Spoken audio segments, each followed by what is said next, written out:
Okay तो भाई Seth Rollins का रेसलमेनिया अपोनेंट आखिर कौन सा सुपरस्टार होने वाला, अब ये रिसेंट टाइम भाई पूरा कंफर्म हो चुका है। साथ ही साथ भाई क्या ब्रॉन स्ट्रोमैन डब्ल्यूडब्ल्यूई कंपनी के अंदर एक बार फिर से वापस आने वाला है। भाई ब्रॉन स्ट्रोमैन के बारे में बड़ा कमाल का अपडेट आया। साथ ही साथ भाई रैंडी ऑर्टन के बारे में अपडेट आया। रैंडी ऑर्टन को 2 नए लोग ज्वाइन करने वाले हैं और वो 2 नए लोग कौन है भाई, आज के इस वीडियो के अंदर मैं आपको सारा कुछ बताने वाला हूँ। बहुत सारा कमाल का अपडेट है। आइए हम शुरू करते हैं। उससे पहले सारे लोग चैनल को सब्सक्राइब कर दीजिए। तो सबसे पहले बात करते हम लोग रेसलमेनिया 42 के बारे में। तो भाई रेसलमेनिया 42 के बारे में करेंट में ये अपडेट निकल कर सामने है कि रेसलमेनिया 42 के अंदर आपको सारा टाइटल चेंज आपको होते हुए दिखने वाला है। मतलब रेसलमेनिया 42 के अंदर रैंडी ऑर्टन स्मैकडाउन के नए चैंपियन बनेंगे, Roman Reigns Monday night raw के नए हैवीवेट चैंपियन बनेंगे और लिव मॉर्गन उसी तरीके से रॉ की चैंपियन बनने वाले और स्मैकडाउन की चैंपियन बनने वाले हमारी रियर रिप्ले। मतलब चारों टाइटल चेंज देखने को मिलेगा। देखो मैं सही बताऊं तो भाई रोमन रेंज के ऊपर मुझे सबसे ज्यादा भरोसा है। हमारी रोमन रेंज हैवीवेट चैंपियन बन सकते हैं। रैंडी ऑर्टन के ऊपर भी भरोसा, क्योंकि भाई रैंडी ऑर्टन के लिए डब्ल्यू वाले बहुत बड़ा चीज अब करेंट है प्लानिंग कर रही है। इवन लिव मॉर्गन के बारे में बात करो तो हाँ भैया मुझे लिव मॉर्गन के ऊपर 50% भरोसा, पर रिया रिप्ले के ऊपर मुझे उतना भरोसा नहीं है। और उसके पीछे का रीजन है डब्ल्यू वाले भाई कभी भी रेसलमेनिया के अंदर चारों टाइटल नहीं चेंज किए। तो डब्ल्यू वाले भाई चारों टाइटल नहीं चेंज करने वाले मेरे ख्याल से। क्या बात करते हम लोग गुंथर के बारे में। तो भाई गुंथर का रेसलमेनिया अपोनेंट कौन सा रेसलर होने वाला, इसको लेकर बहुत सारा अपडेट निकलकर पहले भी आया था। एक बार फिर से भाई 2 कमाल का अपडेट निकलकर सामने। सबसे पहला रिपोर्ट है कि गुंथर जो है भाई वो बेसिकली रे मिस्टेरियो को फेस करने वाला है। पर डब्ल्यू वाले भाई इस चीज को डिनाई क्यों कर रहे हैं, क्योंकि भाई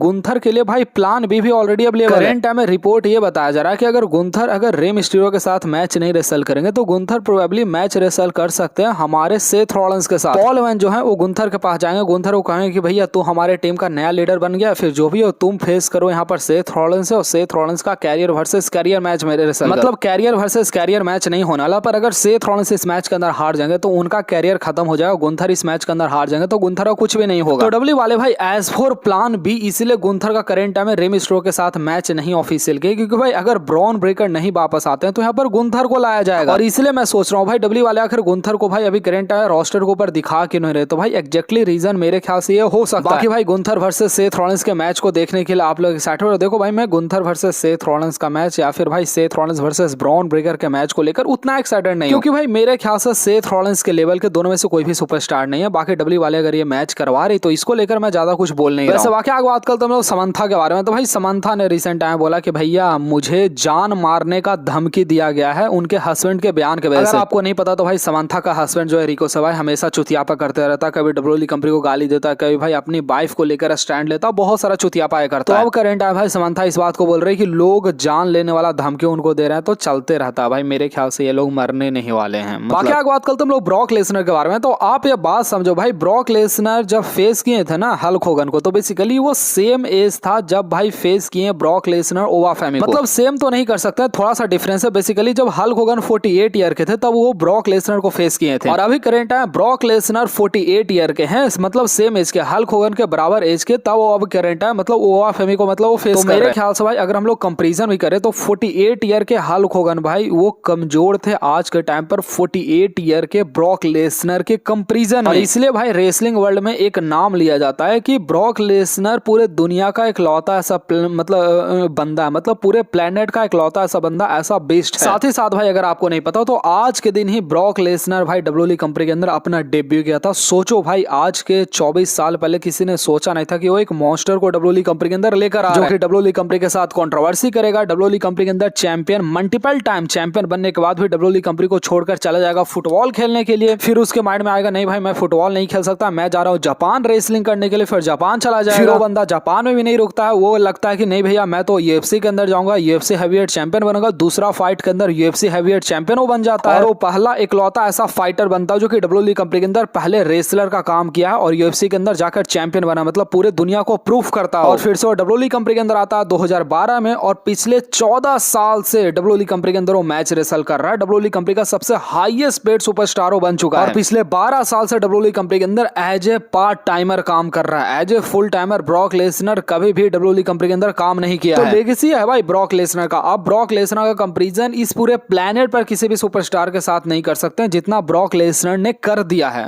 कमेंट में आई लव ब्रॉक मतलब कुछ लिख देना। बाकी बात करते हम लोग डब्ल्यूडब्ल्यूई कंपनी के बारे में। तो भाई मैं आपको बताया था डब्ल्यूडब्ल्यूई कंपनी के अंदर कुछ ऐसे लोग रहते हैं जिनका सिर्फ यही काम रहता है एडब्ल्यू कंपनी के शो को देखना और उसके बारे में डब्ल्यूडब्ल्यूई कंपनी को बताना। तो ये न्यूज भाई जब से वायरल हुआ है भाई सोशल मीडिया के ऊपर डब्ल्यूडब्ल्यूई कंपनी का एक तरीके से बेइज्जती भी हो रहा है। अभी न्यूज सही है फिर नहीं, पर हाँ एग्जैक्टली यही न्यूज वायरल हो रहा है। वैसे आप लोग डब्ल्यूडब्ल्यूई कंपनी के चैंपियन और एडब्ल्यू कंपनी के चैंपियन का कंपैरिजन कर सकते हैं, दोनों में कौन ज्यादा खतरनाक आप लोग बता सकते हैं। वैसे वाकई बात कल तुम लोग रैंडी ऑर्टन के बारे में, तो भाई रैंडी ऑर्टन ने जो कोडी रोड्स के ऊपर अटैक किया, ऐसा बताया जा रहा है कि स्मैकडाउन के ऊपर शायद से ट्रिपल एच आ सकते हैं और ट्रिपल एच शायद से बैंड भी कर सकते हैं रैंडी ऑर्टन को कुछ हफ्ता के लिए। तो देखो भाई डब्ल्यू वाले ऐसा स्टोरी लाइन चलाती है फिर नहीं चलाती है भाई, आपको स्मैकडाउन को और पता चलेगा। पर हाँ, अभी आने वाला कुछ स्मैकडाउन और कुछ मंडे नाइट रॉ भाई बिल्कुल टहलका बना होने वाला है। क्या बात कल तुम लोग रोमन रेंज के बारे में, तो बेसिकली भाई रोमन रेंज जब खत्म हो गया मंडे नाइट रॉ ना, उसके बाद रोमन रेंज भाई प्रोमो कट किए थे सीएम पंक के अगेंस्ट। तो बेसिकली भाई यहाँ पर टाइमिंग का इशू हो गया था, इसलिए भाई रोमन रेंज ने लैरी का नाम नहीं लिया था जो कि सीएम पंक का कुत्ता था, तो सबसे ऑफ ईयर जाने के बाद वो बात किए थे। बाकी भाई रैंडी ऑर्टन के बारे में एक बार फिर से बात करें तो करंट टाइम में रैंडी ऑर्टन के बारे में ये बताया जा रहा है कि रैंडी ऑर्टन को हो सकता है पीछे से 2 बंदा हेल्प कर सकता है, 2 बंदा रैंडी ऑर्टन को ज्वाइन कर सकता है। और कुछ लोग भाई ऐसा बकवास वाला बात बोल रहे हैं जो कि मुझे खुद नहीं भरोसा हो रहा है भाई। अभी रिसेंट टाइम बुल्ली रे ने क्या बोला है कि सार्लेट फ्लेयर ऐसे रैंडी ऑर्टन को ज्वाइन कर सकती है। तो भैया ये सार्लेट फ्लेयर क्यों ज्वाइन करेगी, मेरे समझ से मतलब बाहर है। ब्रॉक लेसनर के बारे में बात करें तो ये पहली बार नहीं हुआ है भाई ब्रॉक लेसनर किसी मॉन्स्टर को फेस करे। इससे पहले ब्रॉक लेसनर ने भाई विक्सो को फेस किया, ब्रॉन स्ट्रोमैन को फेस किया, समोआ जो को फेस किया, ओमाउस को फेस किया, साथ ही साथ बी को फेस किया और सारे मॉन्स्टर को ऑलरेडी ब्रॉक लेसनर ने हरा दिया। तो मेरे ख्याल से बहुत बड़ा डील इनके पास नहीं होने वाला है, मतलब ये इजीली हरा देंगे भाई ओवा फैमी को। वैसे ओवा फैमी भाई जब से ब्रॉक लेसनर को हराए भाई हर रोज 1-2 ट्वीट वगैरह करते रहते, तो ज्यादा इसका कोई सेंस नहीं बनता। पर हाँ एक खुश आगे बात करते हैं सोलो सिक्वा के बारे में। तो भाई आज के दिन हमारे ट्राइबल चिप, मेरे ट्राइबल चिप सोलो सिक्वा का जन्मदिन हो। मैं भाई सोलो सिक्वा का फैन हूँ, आई डोंट नो क्यों पर मैं फैन हूँ सोलो सिक्वा। अगर आप लोग ये फैन हो सोलो सिक्वा का तो भाई कमेंट सेक्शन के अंदर सोलो सिक्वा के बारे में 2 लाइन लिखना मत भूलिएगा। वाकई आगे बात करते हैं एले नाइट के बारे में। तो भाई एले नाइट का आज डब्ल्यूडब्ल्यूई कंपनी के अंदर पूरे 5 साल कंप्लीट हो चुका। आज के 5 साल पहले डब्ल्यूडब्ल्यूई कंपनी के अंदर एले नाइट आए, तो मेरे ख्याल से भाई पिछले 5 साल से एले नाइट लिटरली कुछ नहीं कर रहा है। 5 साल पहले तो भाई उनको एज ए जोकर दिखाया गया था, पर धीरे धीरे उनको शायद से 1 या 2 टाइटल दिया गया भाई, मिड का टाइटल कुछ भी नहीं दिया गया। बाकी आगे बात करते हम लोग लिव मॉर्गन के बारे में। तो भाई लिव मॉर्गन का रिसेंट में एक फिल्म रिलीज होने वाला है, जो फिल्म सितंबर मंथ के अंदर आने वाला, तो अगर आपको देखना तो जाकर देख सकते हैं। बाकी आगे बात करते हम लोग ब्रॉन स्ट्रोमैन के बारे में। तो भाई ब्रॉन स्ट्रोमैन के बारे में अब करंट में रूमर ऐसा आना शुरू हो चुका है कि इस समर के अंदर ब्रॉन स्ट्रोमैन एक बार फिर से डब्ल्यूडब्ल्यूई कंपनी के अंदर वापस आ सकते हैं। और भाई ब्रॉन स्ट्रोमैन का आने का चांस है इसलिए अभी करंट बढ़ चुका है क्योंकि भाई ब्रॉन स्ट्रोमैन ने रिसेंट टाइम ओवा फैमी को चैलेंज कर दिया है कि वो ओवा फैमी को ऐसे बर्बाद कर देंगे जिससे जैसे